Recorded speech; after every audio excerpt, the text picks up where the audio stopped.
नमस्कार दोस्तों, आपके अपने केबी हेल्प चैनल में एक बार फिर से सभी का स्वागत करता हूं। नमस्कार दोस्तों, एडेड जूनियर शिक्षक भर्ती में आप सभी लोग इंतजार कर रहे हैं कि आखिरकार भर्ती प्रक्रिया आगे बढ़ने की और इसी क्रम में आप देखें कि डेट पे डेट मिल रही है और अभी तक कोई भी प्रॉपर जवाब आयोग या फिर शिक्षा के जो अधिकारी लोग हैं उनकी तरफ से प्रॉपर जवाब नहीं लगाया गया है।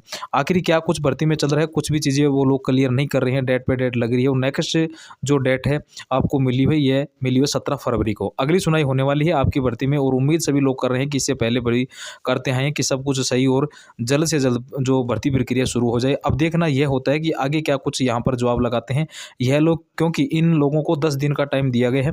जवाब के लिए 31 तारीख को आपकी जो आखिरी सुनवाई हुई थी वह 31 जनवरी को हुई थी। देखेंगे डेली न्यूज़पेपर के माध्यम से भी शिक्षकों की कमी से छात्र परेशान, रिक्तियां न भरे जाने को लेकर दाखिल याचिका पर हाईकोर्ट की हुई टिप्पणी। इलाहाबाद हाईकोर्ट ने प्रदेश में शिक्षकों की कमी पर तीखी टिप्पणी करते हुए कहा कि यूपी में सर्वविदित तथ्य है कि प्रधानाचार्य और सहायक अध्यापक की अनुपलब्धता के कारण छात्र परेशान हैं। यह टिप्पणी न्यायमूर्ति प्रकाश पांड्या ने कृषि औद्योगिक विद्यालय AU अंतराबांधा की प्रबंध समिति की ओर से दाखिल याचिका पर सुनवाई करते हुए की है। याचिका स्वीकृत पदों के अनुसार शैक्षिक और गैर शैक्षिक कर्मचारियों की नियुक्ति न किए जाने को लेकर दाखिल की गई याचिका के अनुसार स्कूल के प्रधानाध्यापक, 2 सहायक अध्यापक, 1 क्लर्क और 2 चतुश्रेणी कर्मचारी के पद जून 2022 से रिक्त है। कोर्ट ने कहा कि राज्य सरकार के अधिकारियों के बीच कई बैठकों के बावजूद अब तक कोई निर्णय नहीं लिया जा सका है। पिछली सुनवाई में हाईकोर्ट ने हेडमास्टर और शिक्षक की नियुक्ति के समय सीमा को लेकर अष्टप्रथा की और जो है यहाँ पर इशारा किया था। तब कोर्ट ने विशेष रूप से टिप्पणी की थी कि बड़ी संख्या में रिक्तियों के कारण राज्य की शिक्षा गुणवत्ता से समझौता हो रहा है और इस मुद्दे के समाधान में कोई प्रगति अभी तक नहीं हुई है। सुनवाई के दौरान कोर्ट ने बताया कि राज्य सरकार ने महानिदेशक बेसिक शिक्षा और स्पष्ट रिपोर्ट या प्रस्ताव के लिए शासन पत्र भेजने के बावजूद अब तक ऐसा कोई प्रस्ताव नहीं भेजा है। इस तथ्य को संज्ञान में लेते हुए कोर्ट ने उत्तर प्रदेश के महानिदेशक बेसिक शिक्षा राज्य सरकार को अपनी रिपोर्ट प्रस्तुत करते हुए देरी के संबंध में 10 दिन के भीतर व्यक्तिगत हलफनामा दाखिल करने को कहा है। साथ ही मामले की जो अगली सुनवाई 17 तारीख को लगी हुई, यानी तो 10 दिन के अंदर रिपोर्ट देना है। इन लोगों को 10 दिन के अंदर जो है व्यक्तिगत हलफनामा इन लोगों को लगता है कि 10 दिन के अंदर। 31 तारीख को आपको पता है कि सुनवाई हुई थी, ठीक है। और आप देखेंगे 31 तारीख के बाद जो आज 4 तारीख हो गई है, ऐसे में आपका 4 दिन हो गया। 10 दिन के अंदर इन लोगों को व्यक्तिगत हलफनामा लगाना है, जिससे कि देखिए क्या है कि पहले मैनेजमेंट कोर्ट से भर्ती होती थी, मैनेजमेंट लोग अपने हिसाब और करते भी थे। उस टाइम क्या है कि शिक्षकों की कमी नहीं हुई, क्योंकि मैनेजमेंट कोर्स से भर्ती होती थी। मैनेजमेंट अपने हिसाब से शिक्षकों की जो है भर्ती करते थे और उसमें भाई जो भतीजावाद चलता था। फिर से सरकार ने यह निर्णय लिया कि अब यह परीक्षाएं जो है परीक्षा के आधार पर यह भर्तियां कराई जाएगी। तो परीक्षा के आधार पर भर्ती होने का जो निर्णय है वो लिया गया है।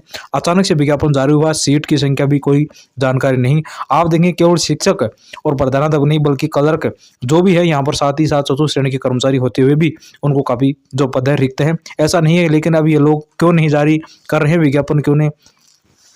जो भर्ती को देखेंगे पूरी प्रक्रिया वही जाने। और देखें यूपी में यही है कि प्राथमिक शिक्षा भर्ती का भी अभी पता नहीं है कि कब तक भर्ती आएगी। आउटसोर्सिंग से कई वैकेंसियां यूपी में आई हुई हैं, लेकिन आउटसोर्सिंग का क्या है कि 11 महीने के लिए मान लीजिए, बाद में वो बढ़ाया जाएगा, कार्यकाल नहीं बढ़ाया जाएगा।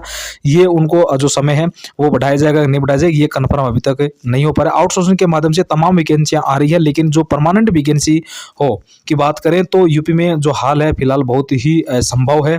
और जिस प्रकार से निःशंकता के हिसाब से अगर देखा जाए तो सही नहीं लग रहा है। बाकी अन्य चाहे यूपी PSC की तरफ से जो शिक्षक भर्ती हैं उनकी भी बात करें तो उसमें वही हाल है जिस प्रकार से इनका है।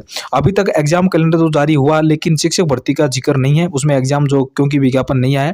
अब विज्ञापन आएगा तो उसके बाद भले ही आरक्षित तिथियों में परीक्षा कराई जाए, वह अलग बात है, लेकिन अभी तक कुछ भी पॉजिटिव या फिर कहीं शिक्षक भर्ती को लेकर यूपी में कई, अगर देखिए संख्या बहुत ज्यादा है बेरोजगारों की जो शिक्षक भर्ती का इंतजार कर रहे हैं।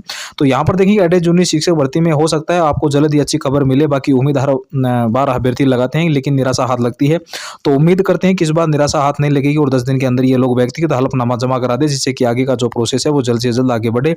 और क्या कुछ हो रहा है भर्ती में फिर क्या इसे जल्द से जल्द समझ में आ जाए, अभ्यर्थियों को भी समझ में आया और सभी को समझ में आए। तो देखते हैं कि क्या होता है, आगे की जो सूचना होगी आप सभी को उसी की जानकारी दे दीजिएगा। फिलहाल डेली न्यूज़पेपर के आप लोग देख रहे हैं कि क्या हाल जो है भर्तियां दिया गया है।